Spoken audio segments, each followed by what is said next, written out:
Okay. Good afternoon.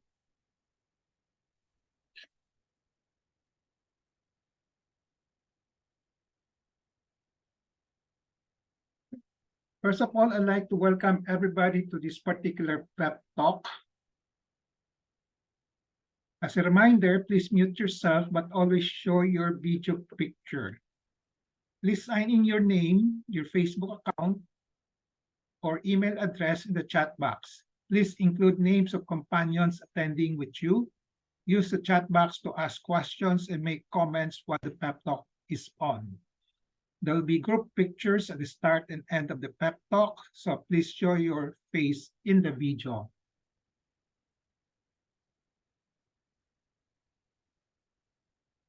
Another reminder, after the PEP talk, please take the online learning com evaluation test exercise for mastery of learning and have a perfect score to get a certificate like the one shown here. We have placed the link in the chat box. Another reminder, obtaining 50 or latest certificates will entitle one mentee or one participant to a free voucher for a ROJoson telemedical consultation. Another request, please type in your feedback in the chat box during the open forum or even before the open forum and before we adjourn. Let's now have a group picture taking before we start the PEP talk proper in 2 minutes. Please show your video, your face in the video. Turn on your video.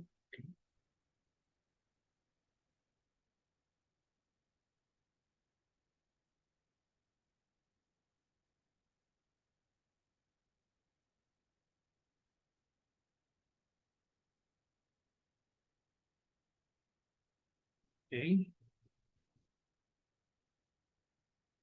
Ready? 1, 2, 3.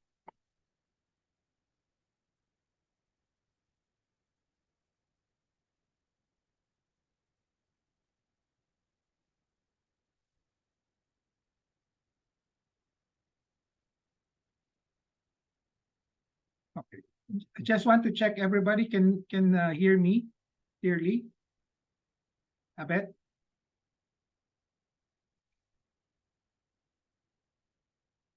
Yes, I can hear you. Okay. Thank you.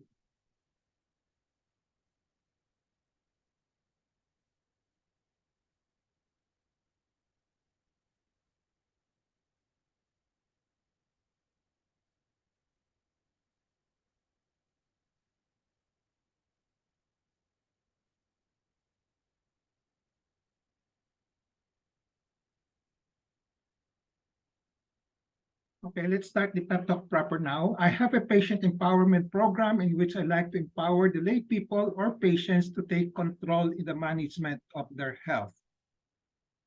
I started the PEP talk on May 15, 2021. There are 3 courses in the PEP talk. I completed the core course. The contents of this core course are seen here. I completed the core course on October 9, 2021. From October 23, 2021 onwards, I've been tackling health disorder. These are the health disorders topics, and then the health issue courses. This may take 3 years or longer depending on our enthusiasm, discipline, and perseverance. My pep talk today is entitled Making Sense of Trangkaso and Flu-like Symptoms.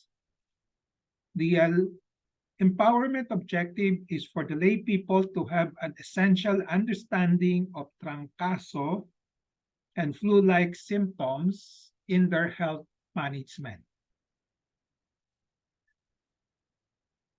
Making sense, the phrase making sense is seen in the title, but making sense means, or it implies that there are a lot of challenges, and not to say confusion, going on in the diagnosis, and sometimes even treatment, but let's tackle the diagnosis first, in the diagnosis of flu-like symptoms.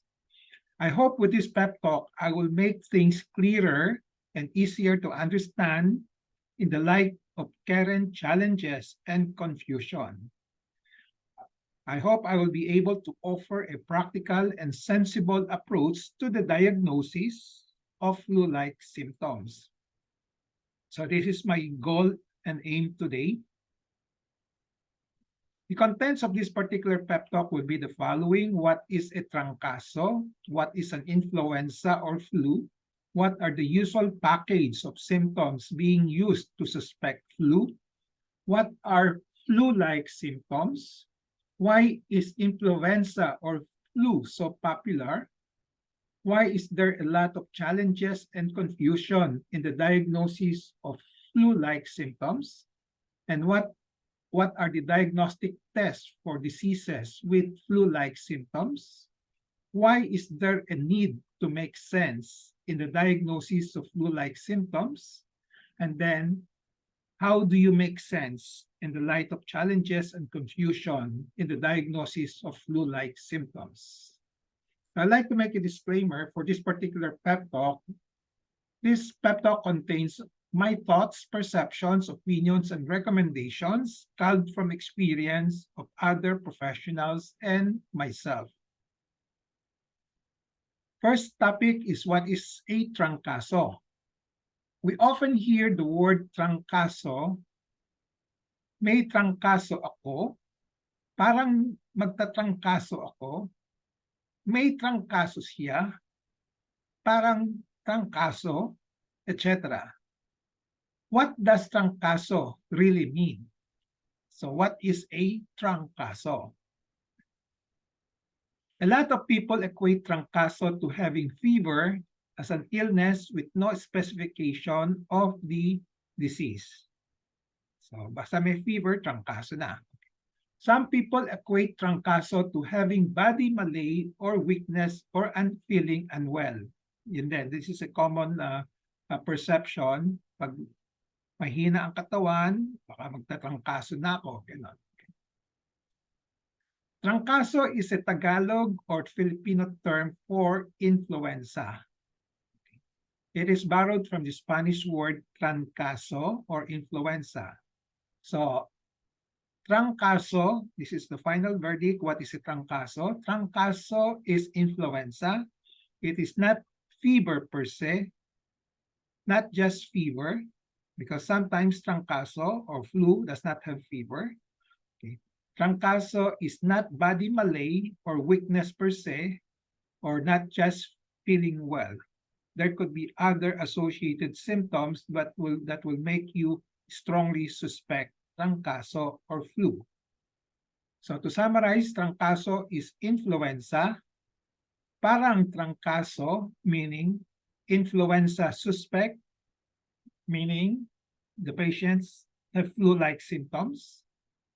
Flu-like symptoms can be translated into this Tagalog phrase, parang may simptomas ng Trangkaso. Okay? So flu-like symptoms, parang may simptomas na Trangkaso. So the next topic is what is an influenza or flu, which is the short term for influenza. And what are the so-called flu-like symptoms? Influenza or flu is an acute viral infection of the nose, throat, and lungs, which is part of the respiratory system or the so-called upper respiratory system. When you say lower, kasama na yung lungs doon, but this one is on the upper. So the nose, the throat, and the lungs, the upper part, okay? The viruses are the influenza viruses. Okay. So just like when you say you have COVID infection, the virus in COVID is another type of virus, the SARS-CoV-2 virus. Okay. So, but for influenza infection, the virus being seen here, the virus causing the influenza are the so-called influenza viruses. There are a lot of strains or subtypes of the viruses. The most common strain is the influenza A. So may B, may C, and D, but the most common is influenza A. What are the usual symptoms being used to suspect flu? At this point in time, at the moment, or even in the past, okay, what are the usual symptoms?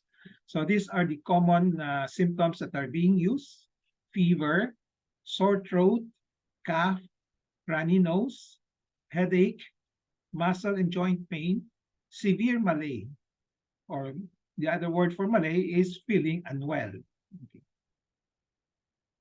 Symptoms of flu infection may be localized, such as localized in this part of the throat, okay, sore throat, cough, and runny nose, the so-called upper respiratory tract system.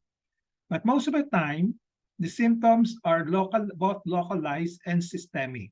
Kaya may fever, headache, muscle pain, and joint pain, severe malaise. Okay, when you say systemic, it means involving other parts of the body or the whole body. Yeah, yung fever usually involves the other parts of the body, the whole body. Headache, muscle, joint pain, and severe malaise. So usually, pag may tinatawag na flu, mas madalas, it's a systemic disease. Merong both localized and systemic symptoms. Like, kaya kadalasan may fever, headache, muscle joint pains, and severe malaise. So these are the systemic symptoms. But the localized symptoms will be the sore throat, cough, and runny nose, which is also possible in flu. A note here is that not all the symptoms mentioned, ito yung mga symptoms that we mentioned earlier, are present in the flu infection. So some may be absent, and there could be other symptoms not included in the list. May mga iba pa dyan. Okay? So some symptoms are mild and some severe in certain persons with flu infections. So thus the symptoms of flu are very, very variable in terms of its presence or absence, in terms of number, whether 1, 2, 3, kumisan isa lang, kumisan dalawa, kumisan lahat, okay? Severity in terms of mild and moderate, and of course, there are patients with additional symptoms not seen in the list. Yung mga loss of smell na sinasabi sa COVID, kumisan pwede din dito sa flu, okay? And other rashes pwede rin dito sa flu, okay? So thus the symptomatology of flu is not pathognomonic. When you say not pathognomonic, this is a term that we use in medicine. It is not absolutely distinctive. Okay? So hindi siya talagang equal, hindi siya equated to flu. Is dapat kung may symptomatology na binanggit ko kanina, talagang lahat ay flu, hindi. Okay? So not absolutely distinctive yung mga symptoms. So a particular, when you say pathognomonic, is that a particular set of symptoms or signs whose presence means that a particular disease is present beyond doubt. So hindi totoo ito. So when you have those set of symptoms that I mentioned earlier, hindi siya 100% sure na flu. But you can use that to suspect flu. So, but the symptomatology of flu may be used to suspect presence of flu initially. Okay, so umpisa. But this, however, has to be further evaluated, i-observe pa, for a more definitive diagnosis. Kuminsan, yung symptoms niyan, starting symptoms lang yon. Then after a while, magkakaroon ng progression or other symptoms will be added to the original set of symptoms. So initially, usually ang diagnosis will be just based on the symptoms, but the conclusion is it's possible or it's just a suspect. Okay, it's usually not. You cannot say it's confirmed flu. Okay. Kung maraming symptoms, baka you can say it's probable and not yet confirmed. Or kung meron na mga diagnostic tests, then you can say that it's confirmed. Okay. So in the diagnosis of patients with possible flu, sabihin mo, possible flu siya, possible may Trangkaso, o suspect siya as it ay may flu. Or marami siyang, baka andun ay 7 symptoms, most likely meron siya, no? Okay. Okay. Hanggang doon lang. Pero kung gusto mo talagang malaman kung ano talaga, kasi yung flu-like symptoms, it can be caused by a lot of things like COVID-19 and other types of respiratory infection, which I will mention later on. Okay. Mako-confirm lang yan kung may diagnostic test. So, because of this yung symptomatology, maraming diseases that can present like flu. That's why you have the so-called flu-like symptoms. This was coined by the doctors, in the medical world.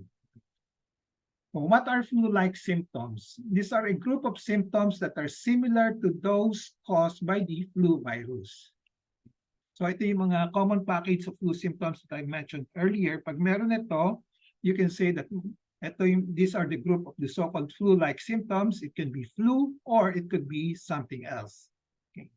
So flu-like symptoms may be caused by viral infections or other diseases or illnesses that are not caused by the flu virus. So pwedeng flu, pwedeng not flu, and other viral diseases. And sometimes, since it's not only viral diseases, it can also occur as a side effect of certain types of anti-cancer treatment. Yung mga nag-undergo ng mga interferon, interleukins, no? Sometimes they can feel the so-called flu-like symptoms. Wala silang viral infections, but they have these symptoms, yung mga side effects of this anti-cancer treatment. So, why is flu so popular? There are other viruses that can cause acute viral infection of the nose, throat, and lungs, aside from the influenza virus, such as rhinovirus, it's another type, respiratory syncytial virus, respiratory adenovirus, and lately the so-called SARS-CoV-2 virus. Okay. Flu is most popular before the COVID-19 pandemic. Ngayon, still popular. Okay. Although COVID is also popular, it's still flu is the most popular because it has caused 3 pandemics in the past, especially in the 20th century.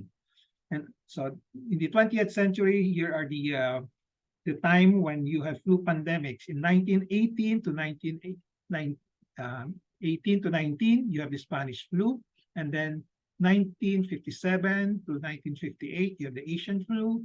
1968 to 1969, you have the pandemic or Hong Kong flu. Kaya very popular siya because andyan pa siya, okay, because of a pandemic, and then andyan pa siya. Okay, tuloy-tuloy pa rin because up to now, the flu is still endemic globally, worldwide, and it occurs as seasonal flu or flu season. Flu season is defined as an annually recurring time period characterized by the prevalence of an outbreak of influenza. So kung isang season ay mataas na lumalabas ng incidence ng flu, then you can say that that's the flu season. Maraming may flu. In the Philippines, the flu season coincides with the rainy season starting in June, so last month, okay, up to now, going on until the end of the year. The influenza virus thrives in weather that is either cold and dry, humid, and rainy. Yeah, in the Philippines, flu is present all year round. Baka mas marami lang dito during the flu season, the June up to the end of the year. Because flu is so popular, a lot of people's mind are focused on, and they readily know, halos lahat alam natin kung ano yung flu. May flu siya, okay? Yung Trangkaso. Readily know flu even though there are other diseases that cause the same medical condition and disease and have similar symptoms. Okay? So popular yung flu, kasi nararanasan natin, at kuminsan, they stick to their mind to flu lang, nakakalimutan nila there are other conditions that may cause the flu symptoms. Okay. So there is a description of a package of symptoms that tells one to suspect flu even if there is no single or 2 symptoms that is or are strongly indicative of flu. Okay. So yung package of symptoms that I presented earlier, okay. The flu package of symptoms have become the reference guide. Yung mga guide, yung mga binabasihan in terms of comparing the other types of viruses like COVID-19. Okay, so reference guide in evaluating and differentiating other viral diseases. Okay. There is a phrase, the flu-like symptoms. The mere fact that there is this phrase that is seen in the literature, commonly used by the doctors, that means flu is very popular. So as I said, this is the package of symptoms used to suspect flu: fever, sore throat, cough, runny nose, headache, muscle pain, body malaise. And there are multiple other causes of the symptoms mentioned above aside from flu. Yeah, they call it flu-like symptoms. It can be caused by flu itself or something else. Okay. And because of this, may package nga siya, but ginagamit ito as a first step in suspecting something, okay? Although it is not very specific and it is not very reliable, okay? I will tell you the reason why this is so. Okay. There is no strong package of symptoms that can be used for diagnosing flu with high degree of certainty. Okay. There is no strong package of symptoms that can be firmly used in the pattern recognition of flu. But just the same, it can be used because that's why no strong package, because not all may be present. You can have one symptoms in flu, you can have two, you can have three, you can have more, okay, all these seven, or you can have more than these seven. Okay. So look at this table. Focus on the column of the flu for now. Ito lang. Tingnan lang ninyo ito. No? So don't pay attention to the COVID-19 yet. No? Okay. So the uses of the word sometimes. No? Hindi yung sinasabi must be present, must be absent. No? So sinasabi, it's fever is sometimes present in flu. Okay. Cough is commonly seen in flu. Okay. Shortness of breath is common. Fatigue, sore throat, runny nose, ganon, common, no? But vomiting and diarrhea are sometimes. Okay. So the mere use of sometimes and common instead of present or positive contribute to the non-specificity and unreliability of this package of flu symptoms. Okay. So not one. So there's look at this scenario. Okay, scenario one will be not one symptom is present. Kung walang symptoms, you can have flu, but you cannot suspect flu. Pero pwedeng magkaroon ng flu even without all these symptoms. Another scenario, only one symptom is present. Let's say fever lang. Ang tanong, do we suspect flu? Okay, so you can say maybe yes, maybe no. Okay, so suspect pa lang, no, possible. So you just have to observe the patient further and see if there will be development of other symptoms that will make you suspect flu. Okay, so kung meron siyang isang symptoms, which one is the strongest? Okay, so we don't know. Okay, most likely baka itong more of the upper respiratory tract, pero hindi pa rin strong evidence yan. Okay. So again, the question is, do we need 3 or 4 or more of the symptoms to suspect flu? So yan ang challenge dito. No? Okay. So how do we make sense out of this? Yung mga non-specificity and unreliability. Now, okay. Upgrade now. So be ready to reboot your meron akong notice sheet running out of time now. Okay.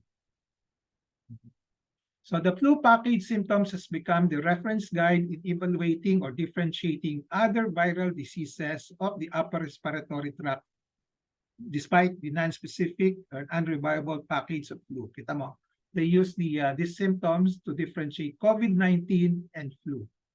Okay. Dito naman, they use these symptoms of flu to differentiate it from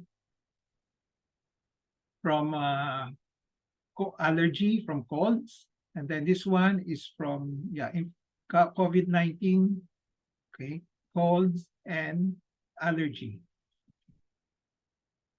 So again, how do you make sense out of this? Another challenge in this confusion is that if you look at the internet, there are different institutions, no, that will have come out with a list. So kita mo ang difference, sabihin sore throat, okay.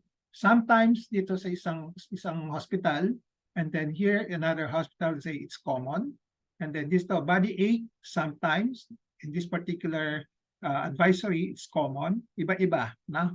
Okay, kaya medyo magulo, na? So this will add to the confusion in the diagnosis of flu and other flu-like symptoms. So how do you make sense out of this? So the main question is how to differentiate the different types of diseases that can present as flu-like symptoms and how do you diagnose it? Okay.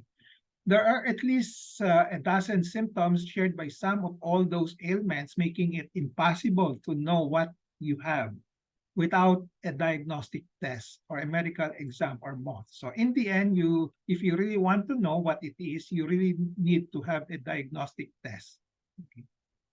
But the question is, do we always have to have the diagnostic test? Yan ang tanong. Okay. So because usually very expensive yung mga diagnostic tests, and these are samples of the diagnostic tests being presented in the community. Lucira, the COVID-19 flu home, yung mga, okay, this may not be available in the Philippines, most likely expensive, okay, but I've heard of some commercial preparation being present in the Philippines now. I will present it to you later on. And then these are the other tests that can be used to differentiate the various virus. You have the molecular assay. So you can have RT-PCR for COVID-19, RT-PCR for flu, etc. And then you can also have rapid antigen test for flu, rapid antigen test for COVID-19. So there are other tests that you can use based on the suspected diagnosis in which you need to rule in or rule out. Let's say you're suspecting dengue, then you go for a dengue fever test. No? If you're suspecting colds, allergy, then you go for an allergy test if you really want to do it. Okay, so these are all the possible diagnostic tests. So here in the Philippines, I have searched, no, meron ng mga test na ginagawa to differentiate COVID-19 and flu. Kasi at present, ang hirap kasi i-differentiate yung COVID-19 and flu because yung COVID-19 bumababa ang incidence pero yung flu tumataas, no? Okay. So we don't know which one a patient has, whether it's COVID-19 or flu based on the symptoms. So etong isang hospital, isang institutions, they charge 6,400. Okay, malalaman mo which is which. Now, in another one, may nakita ko 1,002.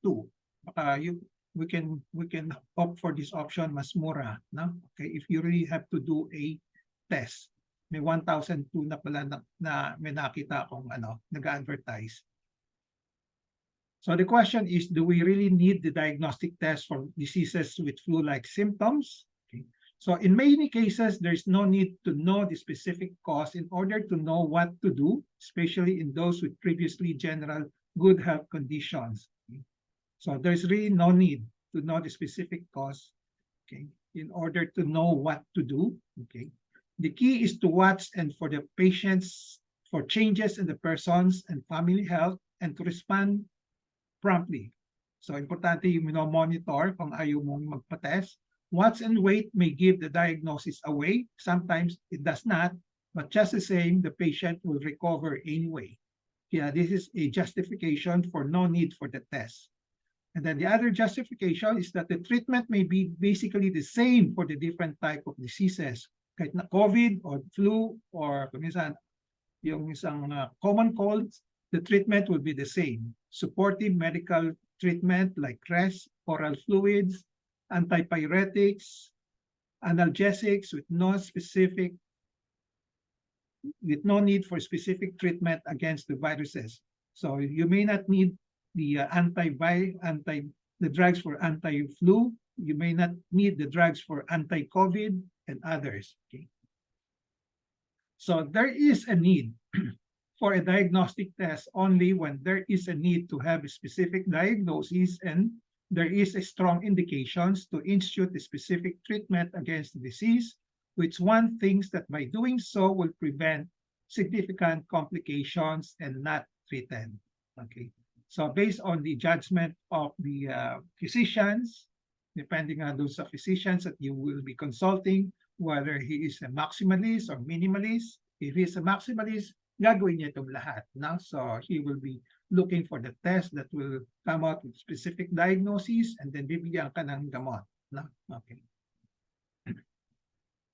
So again, making sense implies there are a lot of challenges, not to say confusion, going on in the diagnosis of flu-like symptoms. And I hope with this pep talk, I will try to make things clearer, okay, clear up some confusion, and I hope I can offer you a practical and sensible approach to the diagnosis of flu-like symptoms. So how to differentiate and how to diagnose. Okay. So let me present some illustrative scenarios for the challenging questions. A patient has fever with no symptoms.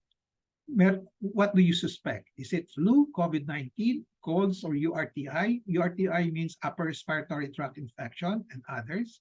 So the answer could be yes, no, maybe, most likely not, most likely yes, all possible answers.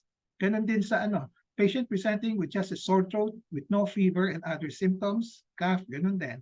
Runny nose, ganun din. No? Isa lang, isang symptoms, no?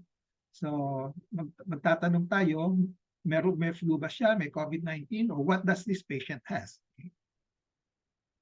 So if it's just one symptoms, most likely not.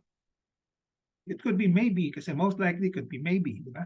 So, but we need to observe further. So it may be the starting symptoms. Kaya you observe lang. No?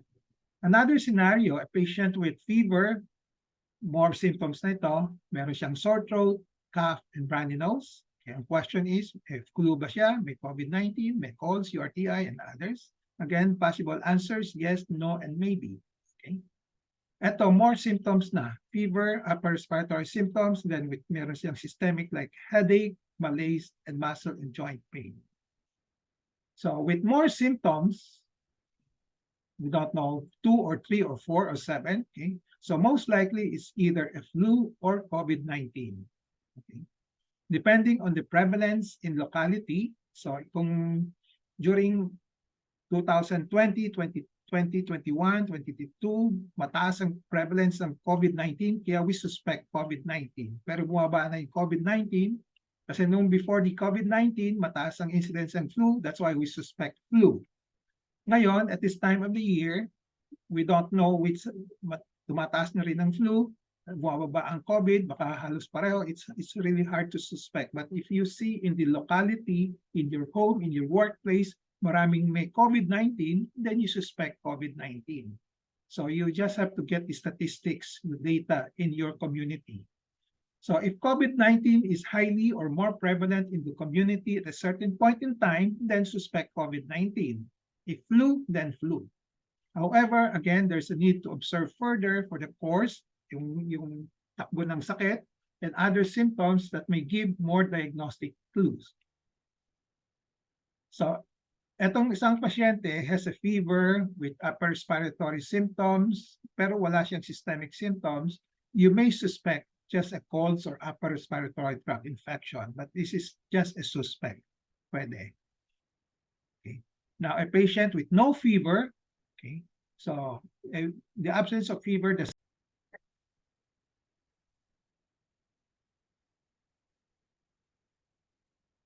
As I said, walang fever does not rule out flu, does not rule out COVID, colds, and upper respiratory tract infection. So, no fever, okay, pero meron siyang ito yung mga cough, colds, etc. We still suspect flu or COVID-19. Depending again on the prevalence, pwedeng COVID, pwedeng flu. Okay.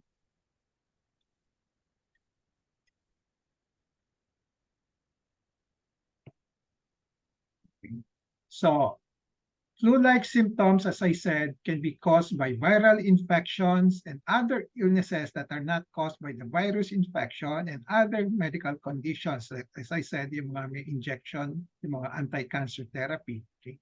So to determine which one is more likely clinically, ang suggestion ko, when I say clinically, just wala pang diagnostic test ito, ha?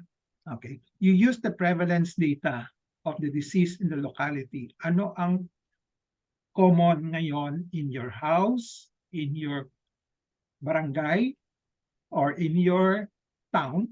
Kung mataas yung COVID-19, then you suspect COVID-19. If it's kung flu, kung mababa na ang mas marami may flu, then you suspect flu. Okay. Then you can also invoke the notoriety of particular symptoms of a disease. Kaya in the last 2 years, loss of smell is very notorious for COVID. Kaya yan ang ginagamit nila as a symptom, as a suspect for COVID-19. But nowadays, nawawala na yan. Nawawala na yung loss of smell. No? But patients with no loss of smell can still have COVID. Okay? So at best, the degree of certainty of a clinical diagnosis is up to suspect and to probable. Hanggang ano lang, that's the best that you can go up to. Suspect lang or probable. You can only confirm the diagnosis through diagnostic tests. Okay. So that is if there is a indications for doing it. So here is a tickler. So for those who are Christians, you're aware of this passage from Matthew. So Jesus entered the house of Peter, saw his mother-in-law lying in bed with fever. He touched her hand, the fever left her, and she rose and waited on him. So the question is, was the fever due to flu? Meron na bang flu noon? We don't know. Is it a fever of unknown origin or non-specific fever? Okay, so we also don't know. Okay, so we can only guess, we can only surmise. Okay, we can only do the same even up to the present times. So the current state, kung may fever tayo, anong gagawin natin? We can only make an educated guess. And we can only suspect something and say that most likely, most probable, this is it. But we cannot confirm it. Okay. So diagnosis is confirmatory only through a diagnostic test. But again, the essential question is, do you need to do laboratory tests all the time? So do we need to always have a diagnostic test? So as I mentioned, to repeat, in many cases, there's no need to know the specific cause in order to know what to do, because you don't need to know the specific cause. You just base it on this one. Treatment, the same, just supportive management. Pares mo lang yung pasyente o kayo. Then oral fluid, maraming tubig. Okay, antipyretics or anti-fever kung mataas ang lagnat, kung mababa o wag na. Analgesics kung masakit ang katawan, no? Kasu-kasuan, then you give analgesics, no? And then there's no need for a specific antiviral medications, which are very, very expensive. Okay. So the most important thing to do if you don't do for a laboratory test, you just have to monitor closely. Okay. So to watch for changes in the patient's or even in the family. Tingnan mo yung mga pamilya kung nahawa na, baka pareho yung diagnosis. And then, during the monitoring, dapat mag-respond right away, no? Kung anong gagawin. Okay? Watch and wait may give the diagnosis away. Sometimes, may not.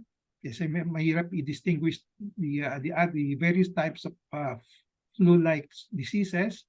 Okay? But at least the patient will recover without needing to know the exact diagnosis. So there is a need to a diagnostic test only when there is a need to have a specific diagnosis and there is a strong indication to institute a specific treatment against the disease, which one thinks that by doing so will prevent significant complication risk if not treated. So an example of scenario is that if you're working in a company, sometimes they require you to have a specific diagnosis. Wala kang choice but to follow. No? But if you don't have all these controlling factors, if you want to do it on your own, you don't need the diagnostic test. Kasi gagaling ka pa naman. No? Gagaling ka naman with adequate rest and recovery. No? So I'd like to emphasize the importance of a physician evaluation. So it's important to have a physician evaluation in assisting a patient decide on the most likely diagnosis and whether there is a need for a diagnostic test or not. Kasi as I said, mahirap i-differentiate the different types of tests. No? Even mga doctors mahirapan, pero at least may experience sila. They can monitor you, they can advise you. Okay. And then they can also advise you whether there is really a need for a diagnostic test. No? So, ang suggestion ko, if you want to consult the physicians, no, pwedeng telemed, no? Uso pa yung mga telemed ngayon, you don't really have to go face to face, no? Okay. So, but you choose physicians, no, who are expert in flu-like symptoms. Yung mga maraming experience na. Okay. And then minimalist in approach, they will only do diagnostic tests and treatment as needed only. Okay. So a lot of doctors are maximalists. So if you really want to avoid the unnecessary diagnostic tests and treatment, then you can look for a doctor who is a minimalist. And then a doctor who has a patient in monitoring you, pagtsatsagaan niya, probably every day, every 2 days, monitor ka, and then who has compassion to do it also. So summary and takeaway, I have presented all these topics. What is a Trangkaso? What is influenza? What is the usual package? Symptoms being used to suspect flu. What are flu-like symptoms? What is flu? Why is flu so popular? Why is there a lot of challenges and confusion? What are the diagnostic tests? Why is there a need to make sense, okay, for flu-like symptoms? Okay. Takeaway in relation to patient empowerment, be always in touch with reliable medical information on Trangkaso and flu-like symptoms. Knowledge is power, it gives power. Use the 4 Ks of patient empowerment: kaalaman, kakayanan, karapatan, and kapangyarihan to gain greater control over decisions and make better decisions in making sense of Trangkaso and flu-like symptoms in your health management. So I end this pep talk. I hope I have empowered you to have a better understanding or essential understanding of Trangkaso and flu-like symptoms in your present and future health management. So before we go to the QA, reminder, please take the online learning kung evaluation test exercise for mastery of learning and have a perfect score to get a certificate like the one shown here. And then 50 OLETE certificates will entitle one to a voucher, free voucher for a ROJoson telemedical consultation. A request, again, please put in your feedback in the chat box during the open forum and before we adjourn. So let's now have a group picture taking before we start the question and answer portion.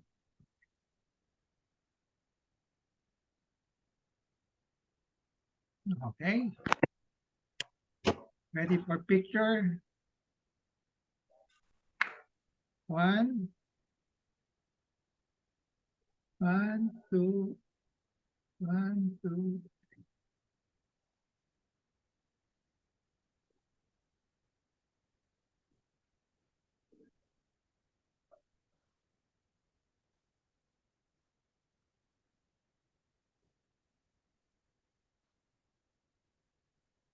Okay.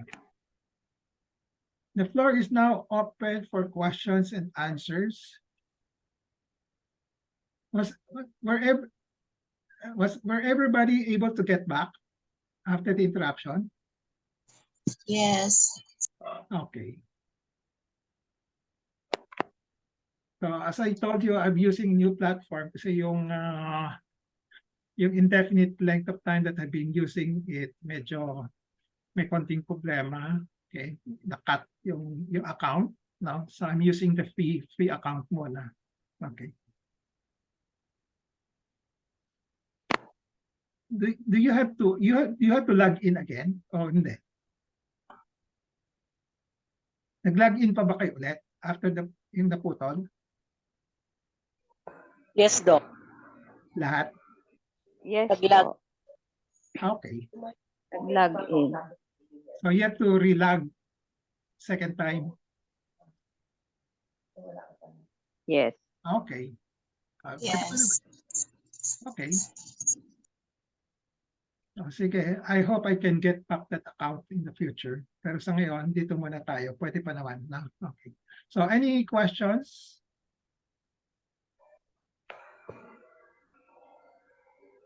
Moment, sharing of experience?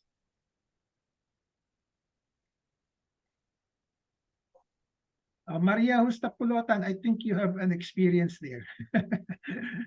Oh, yeah.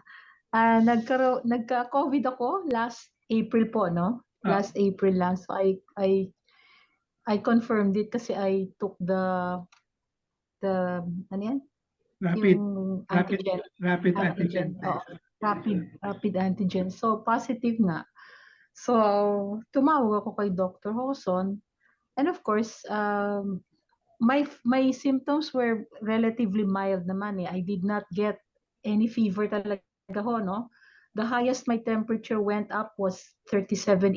Hanggang dun lang. Pero there was pero yung ano ho, the joint pain present. Now, since I did not have a fever, wala rin akong headache. I did not have a headache. But I had a runny nose for sure. Tapos, yung cough, hindi naman siya persistent. Pero once you get the tingling feeling in your throat and you start coughing, medyo prolonged yung bout of coughing. It's not like, it was prolonged. Siguro mga 30 seconds kang uubo. Tapos you spit out the phlegm.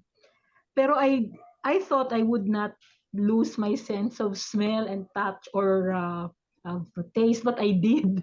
On the second day, third day, yung sense of taste, ano siya, I could only taste maalat. I could not taste anything else. Walang matamis, walang maasim, pero yung smell ho, wala, talagang totally zero. I could not smell anything. Oo. When I was wondering, bakit I thought nga yung room freshener that I had, and I had just changed it. I had just opened it. Sabi ko, I think what I bought was fake. I really put it up my nose. Wala ho talaga. So sabi ko, naku, I think this is, it was that. So, matagal hong bago bumalik yung smell tsaka taste.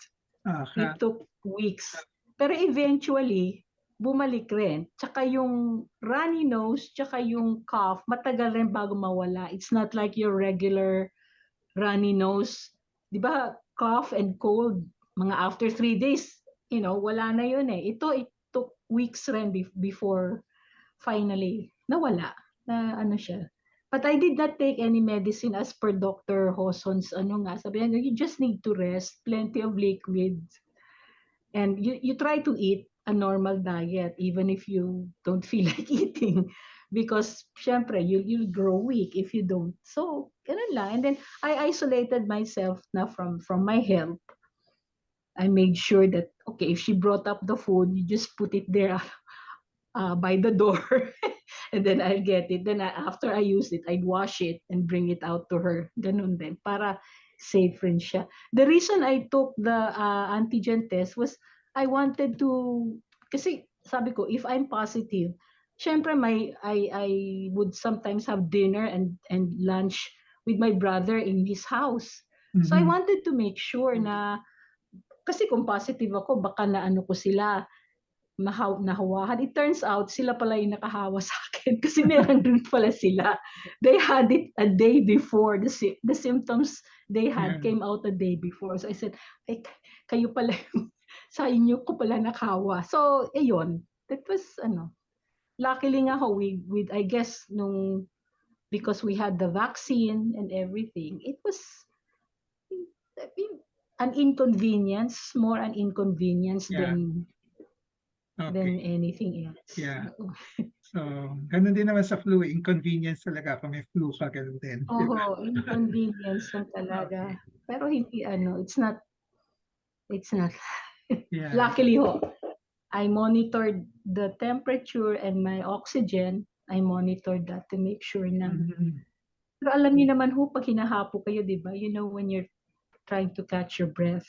Yeah. And it never came to that. So, okay. That's good. Thank you for sharing. Okay. The question that comes into my mind, is it possible for for somebody not to have flu-like symptoms kahit na 1 year? Totally wala? 1 year or 2 years? 2 years. Imposible yata no? Because we interact with a lot of people outside, no? So most likely we will get a flu or flu-like symptoms, let's just call it flu-like symptoms kahit na papano, no? Okay, because of we have to go out, we have to interact with people, especially nowadays we don't wear masks anymore, di ba? Okay. So even in the past, before the pandemic, I was able to prevent a flu from occurring in 3 years or 4 years with my regimen of exercise, yung mga rest, gano'n. But eventually, tinatamaan pa rin ako once in a while, no? Kahit na once a year, no? So I don't think anybody can say that I will not have flu from now on forever, no? So flu-like symptoms. No? Even those with vaccination is not guaranteed to have no flu at all, no? So pwede pa rin, no? Okay. So just remember that, no? You will always there will always be a potential, a possibility that one can have flu-like symptoms in the future. Okay. Even with vaccination, no? Sa COVID lang, it has been clearly shown that even with the COVID vaccination, you can still have a infection of the COVID-19, no? But at least mild there, no? Okay. Ganun din sa flu. Flu does not guarantee na protected ka na from the flu, no? Pwede pa rin, no? Okay. And then the other, the sharing of Maria Pulot, you can see that all the symptoms are very variable, di ba? Iba-iba, no? So yung loss of smell sa ngayon, it might not, we attribute it to COVID-19, pero there are cases in which hindi naman talagang COVID-19, it's due to other causes, no? It's still possible, no? In the future, baka there might be other viral diseases that can also cause the same thing, but not COVID-19. Okay. So mag-iiba-iba yan over time, no? So that's why the importance of this lecture, how do you make sense of this one? So kung hindi natin pinag-usapan ito, parang rat race na ito kung saan, hindi natin alam kung saan tayo pupunta, di ba? Okay. So at least I'll try to give you as much as possible some guides and directions, no? Okay. So one, you just have to monitor yourself, no? But before you do that monitoring, ano ba na, mag-suspect ka na that there is something wrong, that you flu-like symptoms, then act right away. Rest na kagad. Rest. Stop whatever you're doing. No? Rest, drink a lot of water, and then isolate yourself already kung para hindi mo mahahawa ibang tao. No? Okay. So yan ang kabutihan din ng COVID-19 experience that tell us some hygienic measures to follow now, no? Para meron tayo. Kasi in the past, wala tayong mga hygiene measures against flu, di ba? So we can use the hygienic measures, the package to protect us against any type of flu-like symptoms, flu-like diseases, no? Including flu. No?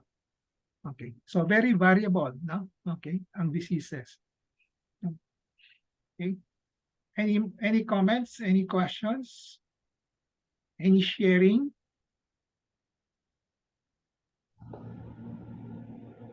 Doc, can I ask another Sure. question? Sure. When you contract flu ho, is it possible to have fluid sa lungs the way you would have bronchitis Yeah. or pneumonia, or is it confined only to the upper respiratory? No. When you have flu, initially it affects the upper, usually the upper, the nose, the ano. No? But pag nagkaroon ng komplikasyon, then it will affect the lower part, the lungs. Lower part. Ganon, no? Oh, So, okay. I guess hindi naman na sabihin natin yung flu is limited to the nose, to the throat, no? Pwede pa rin tamaan yung lungs din. No? But most of the time, pagkaroon ka ng, when you say lungs, usually you talk about pneumonia, di ba? Pneumonia. It could be a side effect of the infection of the upper part of the respiratory tree. Or it could be direct attack na. Just like in COVID-19, pwedeng direct eh. No? Not only the upper part, but also the lungs. No? Diba? Kaya nung 2020, puros X-ray, CT scan tayo, di ba? Para makita kung and we use that to diagnose COVID-19 also, no? Okay. So pwede. Anything can happen. Basta just pray and hope that it will be mild, it will not affect your lungs. Ganon. Kaya importante pag Is the medicine would you take the same medicine if you have that or not? But if you have kasi they usually give ho yung ano ba yun? When I had flu, laging ano yun? I can't remember the name, pero it's always that kind of antibiotic eh. I'm sorry, I don't remember. Azithromycin. Yes. Azithromycin. No, hindi po. Hindi. Ano siya eh. Antivirus. Twice a day lang. I guess so. Pero is that, do you... The antivirus medication. Hindi, antibiotic ho eh. At least that's what I remembered. It was an antibiotic. It was not... Bakit ba Azithromycin kasi very popular azithromycin during the pandemic. Oo, hindi naman ho, no. It was a year before the COVID came. Yun rin ba ho ang gamot doon sa if what you have becomes pneumonia do you take the same medicine? No, iba na. Ang diagnosis first, kung pneumonia is due to the virus, no, you give antiviral drugs, no? You don't give antibiotics. Antibiotics is for the bacteria, no? Kung yung pneumonia is caused by bacteria, then you give antibiotics, no? Okay. Or the other third scenario is meron siyang viral infection, nag-supersede, may pumasok na bacteria, then you can give your bacterial antibiotics. No? Okay. So just remember, for virus, you give antiviral drugs if you have to give medicine. No? For bacterial infection, you give antibiotics. Okay. Yung during the pandemic, maraming nagbibigay ng antibiotics, no, kahit na hindi kailangan because of the usual practice, no. Okay. So that was before. Ayun. Nung lumabas Amoxiclav ho. Oh, yeah. Amoxiclav, that was what I was Antibiotics given. yun. Antibiotics yun. Oh, Amoxiclav. amoxiclav. No? At least mas mura-mura pa yun.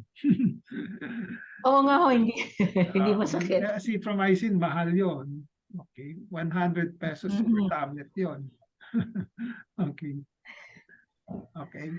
Oh, amoxiclav. So, Yeah, that's one. nakatandaan niya kung virus, antiviral drugs, if you have to take, no, antibiotics for the bacterial infection. Bacterial infection. Whether it's pneumonia or upper respiratory tract infection. You can have bacterial infection sa upper respiratory tract, no? Yung streptococcal tonsils, mga ganon, tonsils. So, kung bacterial yon, you can give antibiotics, no? Okay. So, importante for the doctors to decide whether it's viral or bacteria, no? Kung bacteria, antibiotics. Kung yung viral, usually self-limiting yon. Kung mild lang, you don't need to give antiviral. Kasi To give medicine. mahal na. Okay? Kung mura lang yun, kung piso lang, pwede na yun. Pero ang mahal kasi, no? Saka usually self-limiting yung sakit ng virus, no? Yung viral infection. Gumagaling naman kagad. No? Okay. Inconvenient lang, usually 1 week. Okay. Yes. So. Saka even, Thank you, Doc. Even yung cough, pag nagkaroon ka ng cough, ang hirap mawala yung cough. Yung nakakainis yung cough, di ba? So, wala pa akong good solution doon. The best solution there is to put somebody to sleep, eh. No? Pero wala. Kaya ho, Benedict. Cough syrup, di ho ba? Mahina. Nakakantok. Mahina itong mga gamot natin sa Pilipinas. No? Tinanggal na nila. No? Codeine dapat, codeine. No? Codeine. Oo, codeine dapat. Pero I think it's pwede ka makabili sa Singapore if you go there, no? Okay. Pero dito sa Pilipinas walang codeine. Tinanggal nila kasi I don't know for what reason, baka hindi mabenta whatever, no? Pero sa Singapore may codeine pa, no? But you must have a special prescription, no? Okay. So Thank you po. Kahit na ang daming anti-cough na yung mga mucosolvant, no, anong iniinom mo. Yes. Ganun din, you just have to wait for your body to recover. So the rest pa rin ang pinaka-importante, no?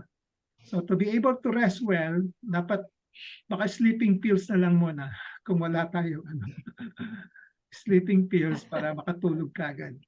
No? Okay. Any more? Anybody wants to share? Good experience, bad experience with flu-like symptoms? Wala? I bet walang questions in the chat box. There's none at the chat box. Okay. So ano pa ba ang parting words ko? Ano ba akong parting words? So, I see new faces. I see new faces here. Sino ba mga new faces dito? Si middle class. Middle class. Any questions, middle class 2020? None. Okay. Tess, any question, Tess? There is none. Tess Lopez? Wala. Bilisan niyo, matatapos na ulit. Good afternoon. I have, can I share my experience? Sure, sige, bilisan mo. Matatapos yung ano. COVID or what?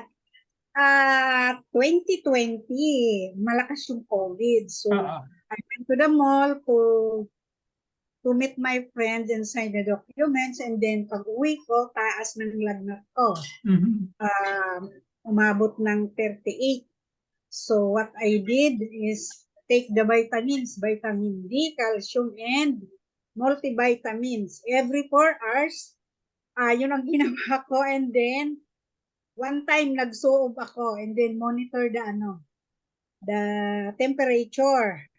And then, 2 days, nawala naman yung lagnat. And, ang kagandahan po ng maraming vitamins sa katawan kasi nung 2021, umattend ako ng party. Yung ilong ko, grabe yung sipon. Oo. Yung parang yung salita ko, hindi ko na maano. So natakot yung mga kasamahan ko, baka may COVID ako. Oo. So what I did, paano nagpaswab ako. Oo. But I take more vitamins every 4 hours. Wah. Kasi sabi nga, wala naman masama. So nag-take ako vitamin D, and multivitamins. Nagpaswab ako so far, negative naman. So thanks God. Tapos sabi ng iba, hindi, ulitin mo. Kasi grabe yung sipon mo, may konting sinat ka pa. So that was January 3, 2021. Ginawa ko in January 8. So, swab uli. So sabi ko, Oo. ang resulta, okay naman. Negative. Oo. So ano ko lang, siguro more on vitamins and pahinga. Yun Pahinga. ang pahinga tayo. Pahinga at Stress. pagkain. More on pagkain na masustansya, hindi yung Yes po. hindi commercial vitamins. Yun naman kasi, ano naman yung vitamins, hindi naman yung, kumbaga, ano naman, hindi naman yung galing sa mga, kumbaga, anong tawag doon? Ano naman, mga organic naman, na ano, so yun. Pero tablet din yon. Tablet, Hindi naman. synthesize. Or capsule, konti. Yeah, capsule. Ano yan? Kasi ano yan, process yun, process. Hindi siya masyadong na-absorb ng katawan pag yung mga processed na vitamins, no? So yung natural vitamins from the fresh fruit, fresh vegetables, yun ang maganda, no? Okay. So actually it's your rest and also it's also your pagkain mo, then hydration, and then also your destiny, yung time. Kaya swerte ka na wala. Oo nga po. Okay. So basta just rest ang pinaka-importante, then pagkain, no, eat well, and then a lot of Sleep. fluid, no? Okay. So Yes. actually I don't usually prescribe vitamins, no? Okay. So just natural vitamins, no? Pagkain, no? Okay.